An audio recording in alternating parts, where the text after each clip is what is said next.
Welcome to your own channel a road to history. आज के इस वीडियो में जो मैं एनसीईआरटी का सीरीज चला रहा हूँ, क्लास 6 का तो अब समाप्त हो गया है। क्लास 7 का जो मैं शुरू किया हूँ उसमें भी चैप्टर 1 मैं डिस्कस कर चुका हूँ। आज चैप्टर 2 पर हम बात करेंगे, जिसमें नए राजा और उनके राज्य, ये चैप्टर 2 है, उस पर बातें की गई है। बहुत सारे बातें की गई है, खास करके 7वीं शताब्दी के बाद जो नॉर्दर्न इंडिया में या सदर्न इंडिया में जो डेवलपमेंट हुए हैं, पॉलिटिकल डेवलपमेंट, उसके बारे में बातें की गई है।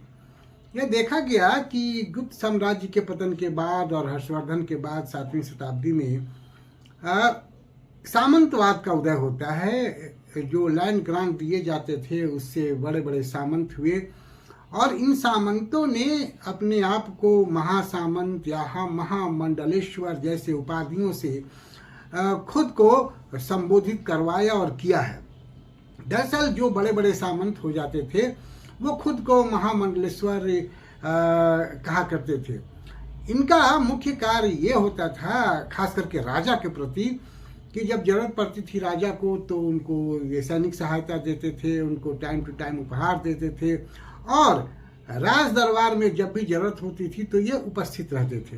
तो इस तरह से ये सामंत जो है वो राजा के मातहत काम करते थे। लेकिन कई बार ऐसा भी देखा गया कि ये सामंत बड़े ताकतवर हो गए और खुद को स्वतंत्र घोषित कर दिए और एक स्वतंत्र साम्राज्य या राज्य की स्थापना की है। इसका सबसे बड़ा उदाहरण है दक्षिण भारत में जो दंती दुर्ग ने किया। वो राष्ट्रकूट वंश की स्थापना किया। बेसिकली वो पहले कर्नाटक के चालुक्यों के अधीन था, लेकिन वो ताकतवर हो गया और चालुक्यों के मातहत रहने से इनकार कर दिया और अपने खुद के राज्य की स्थापना की, जिसको वो राष्ट्रकूट वंश कहते हैं। बाद में जो त्रिपक्षीय संघर्ष हुआ है उसमें उसका बड़ा ही योगदान रहा है। तो इस प्रकार से हम देखते हैं कि किस तरह से सामंत खुद को राजा बनाना शुरू कर देते हैं। यह भी देखा गया कि दंती दुर्ग एक हिरण्यगर्भ नामक अनुष्ठान करवाता है और इस अनुष्ठान में ये माना जाता है कि इस अनुष्ठान के बाद जो व्यक्ति इस अनुष्ठान को करवाता है उसमें पुनः क्षत्रित्व की प्राप्ति होती है। तो इस प्रकार खुद को क्षत्रिय बनाने का एक प्रयास इस तरह से किया गया।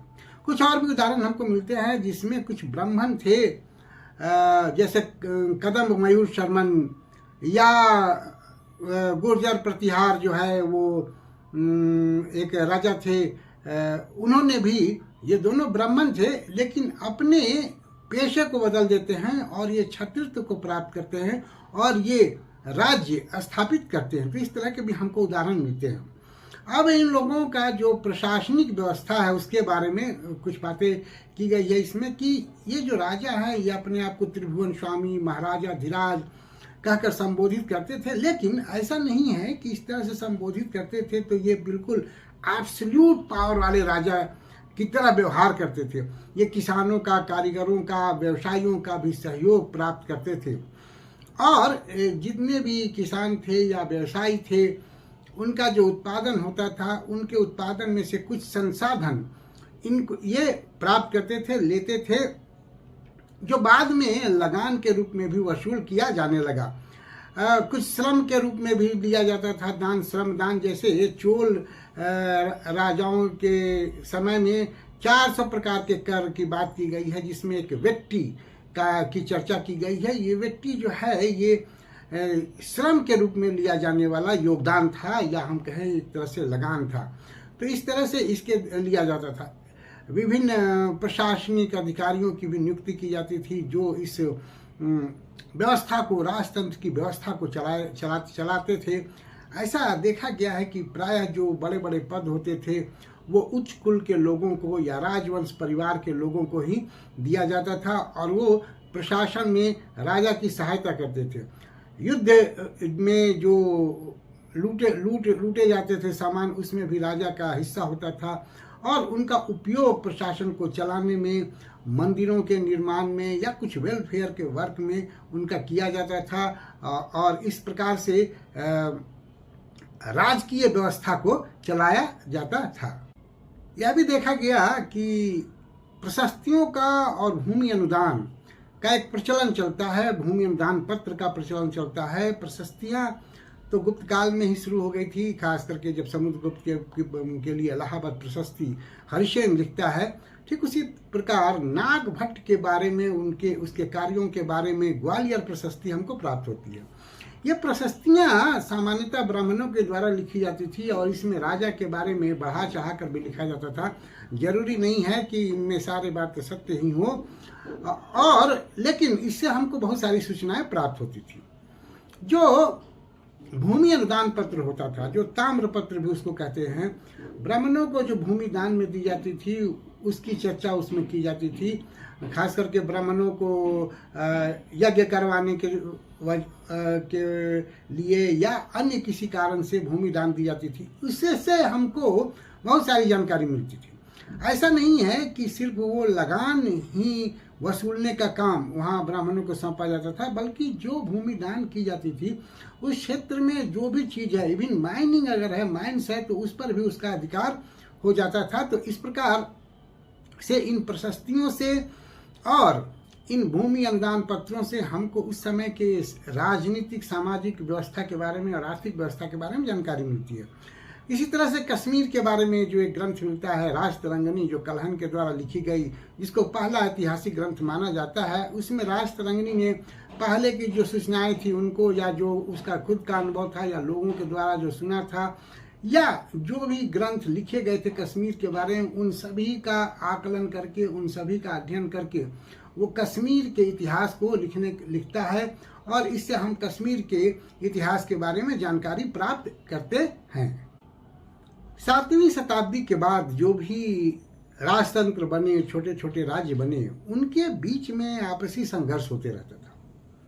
और ये संघर्ष का जो मूल कारण था वो धन मतलब सिर्फ मुद्रा नहीं, बल्कि उपजाऊ जमीन या ट्रेड रूट, इन सब पर कब्जा करने के लिए भी युद्ध होते थे।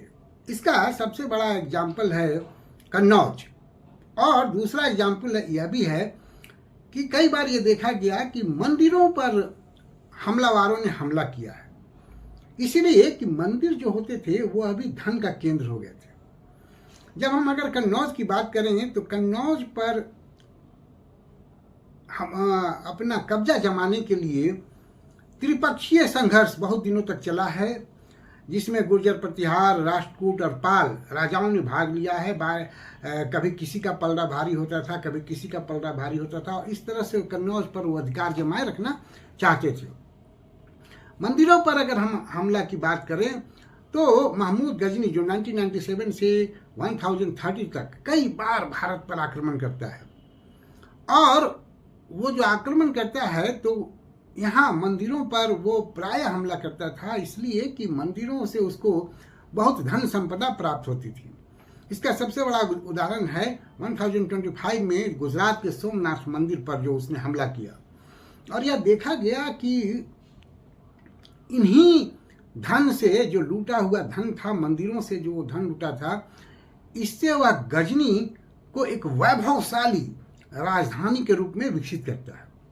इतना ही नहीं, वो यहाँ के लोगों के बारे में जानने के लिए वो अपने साथ एक इतिहासकार अल-बिरूनी को भी लाता है, जो भारत के बारे में यहाँ के लोगों से चर्चा करके, यहाँ के संस्कृत के जो विद्वान थे उनसे वाद विवाद करके और भी अन्य स्रोतों से जानकारी प्राप्त करके किताबुल हिंद या तहकीकात हिंद नामक ग्रंथ भी लिखता है, जो उस समय के इतिहास को जानने का एक महत्वपूर्ण स्रोत माना जाता है।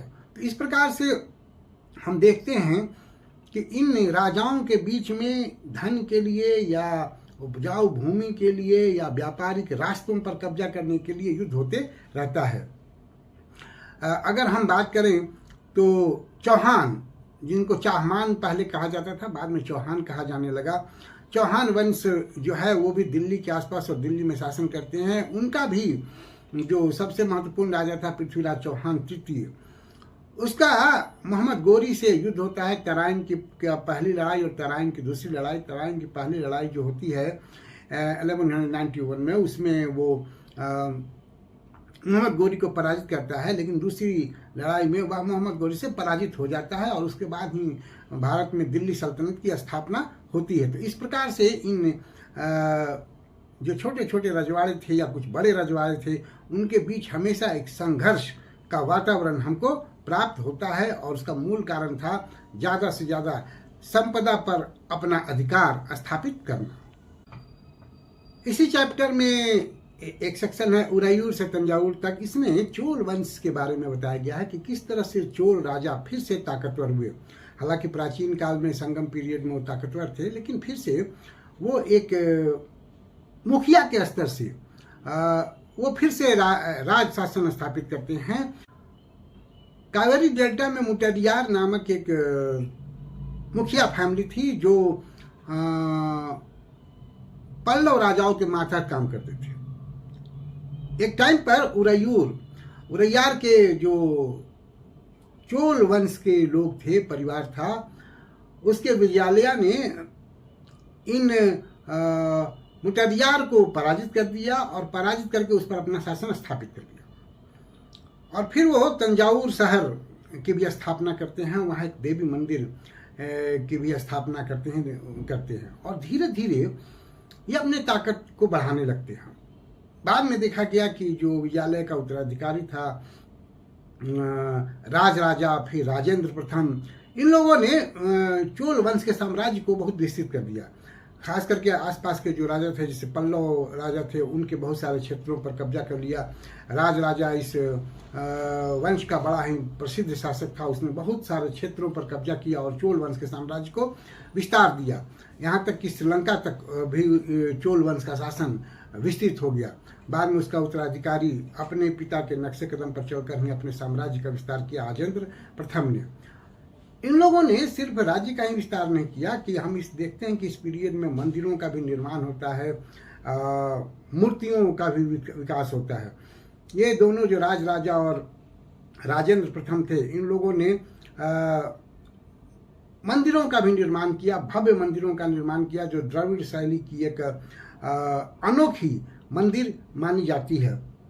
गंगईकोंड चोलपुरम में मंदिर का निर्माण किया गया। फिर ये जो मंदिर थे, ये सिर्फ मंदिर ही नहीं थे, बल्कि इनके लिए राजा के द्वारा और जो बड़े लोग होते थे, जो धनाढ़ लोग होते थे, उनके द्वारा जमीन भी दान में दी जाती थी। और जहाँ जहाँ मंदिर है वहाँ आसपास एक बस्ती विकसित हो जाती थी और बहुत सारे आर्टिजन कारीगर वहाँ अपने जीविकोपार्जन करते थे और उनका जीविकोपार्जन का विकास वहाँ होता था। मंदिर में जो आमदनी होती थी उसका उपयोग पुजारियों के लिए या अन्य कार्यों के लिए उसको खर्च किया जाता था। तो ये मंदिर एक कलात्मक या कला के केंद्र ही नहीं थे, बल्कि आर्थिक केंद्र भी बनते जा रहे थे। चोल वंश के पीरियड में देखा गया कि कांस्य की मूर्तियाँ बहुत ही बेहतरीन किस्म की बनती थी। वैसी कांस्य की मूर्तियाँ किसी भी पीरियड में या कहीं भी बनाई नहीं जाती थी।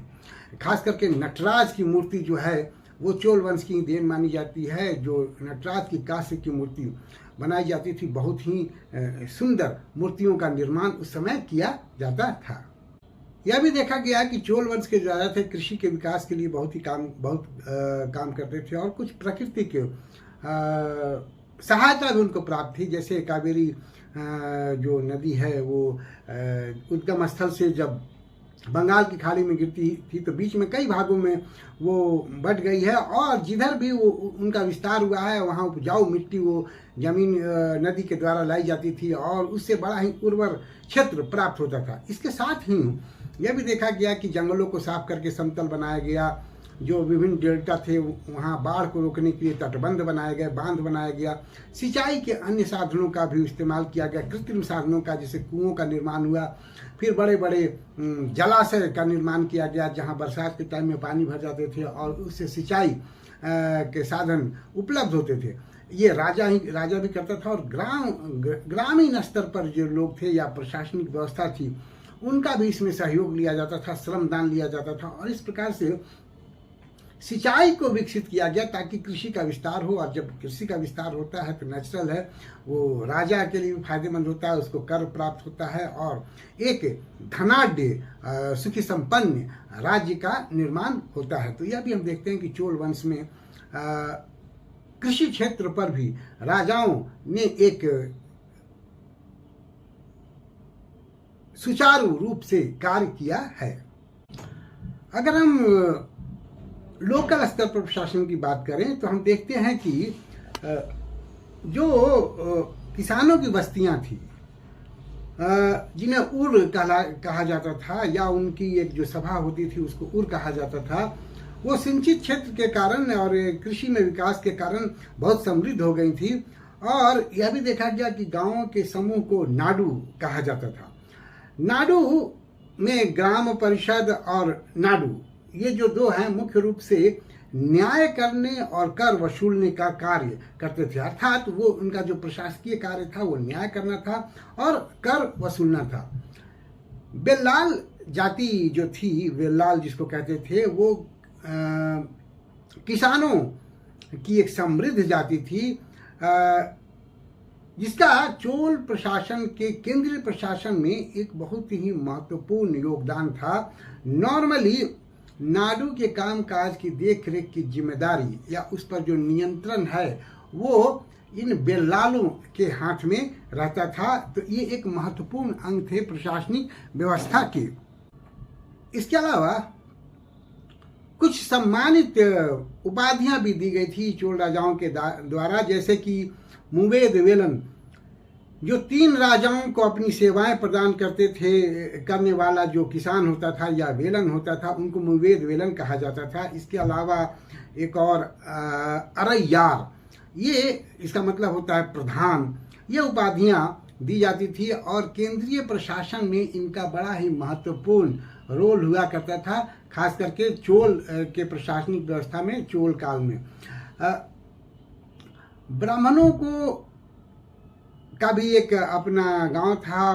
ब्राह्मणों को जो जमीन दी जाती थी उसको ब्रह्मदेव जमीन कहते थे, और उन ब्राह्मणों के गांव में जो सभा होती थी उसको नॉर्मली सभा ही कहा जाता था। उसी सभा के द्वारा ब्राह्मण के गांव का जो प्रशासनिक व्यवस्था है उसको चलाया जाता था।